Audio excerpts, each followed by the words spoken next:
This is my hashtag for today. It's not about D&I. It's about DNA. It's not about diversity and inclusivity. Can we just get our hearts, our mind, and our spirit on the job? Can we start embracing the DNA of cultural change? Can we start embracing something that we call diversity, which I don't know what it is, but can we just specify that it means including 500 million women's voice in the governance agenda? Now I understand that statement. Now I understand. I got a sentence. But I don't have a sentence if somebody says I'm into diversity. What is the meaning of that sentence?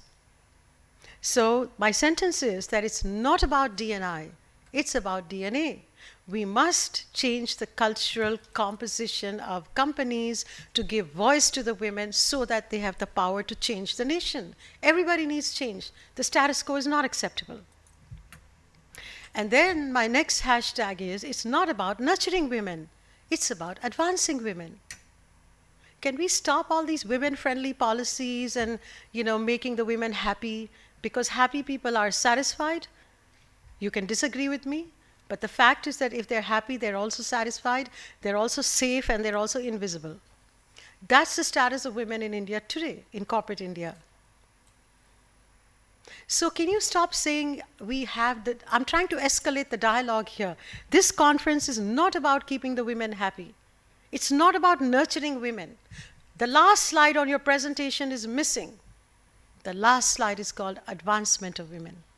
Until you put that last slide on every presentation you make on the women in your company, you actually don't have a delivery point.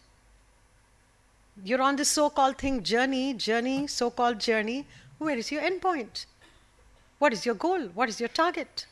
And how are you going to put a metric on it? Don't put a metric, but at least have a target. And of course, since I'm an economist, economics to me is very important. For me, the whole Women in Leadership agenda is about economics. And then when you talk about economics, you have to talk about $15 trillion. Everybody likes to quote, what other people do about presentations when let us say the McKinsey report, which just said that women are going to add $15 trillion to the GDP. Okay, how many women does McKinsey have on its board? How many? Try zero. Try zero. On what basis are they writing research that all of us are going to consume? Why are you consuming research that has absolutely no authenticity? Put out by a company that first does not believe in what it's saying. It's not about McKinsey. It's about being authentic and about getting it right. If you didn't do it yourself, it's not worth doing at all. If I don't do it myself, what is the point of telling somebody else to do it? The time for preaching is over. We have to get up on our feet and start doing. So, as an economist, I'm not going to make the business case because you can read 15 Will research reports and you can read my book on leadership by proxy and then the business case. So I'm saying embrace the business case. That's my hashtag.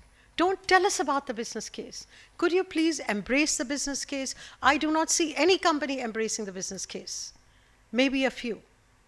Samir is here, so I know that MSD Pharmaceutical does it. I know that Sodexo does it to some extent.